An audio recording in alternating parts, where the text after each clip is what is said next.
Hello everyone. Here are the 5 tips to write your name in katakana. If you already know katakana but not quite sure how to write your name, this is a video for you. Tip number 1. If there's L or R in your name, use 라리르레로. For example, Laura would be written as Laura. Ryan would become Ryan.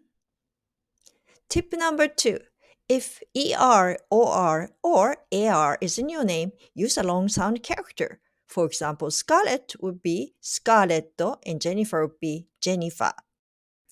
Tip number 3.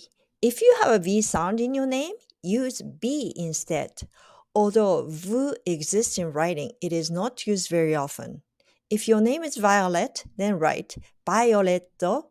Victor should be Victor. Tip number 4. If your name has T or D without a vowel, then use to or do. Ted would be Teddo. Troy would be Toroi.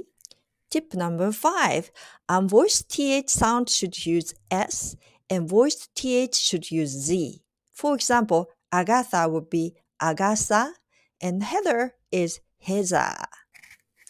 You should write how your name actually sounds instead of how it's spelled. Hope these tips help you to write your name in katakana. Thanks for watching.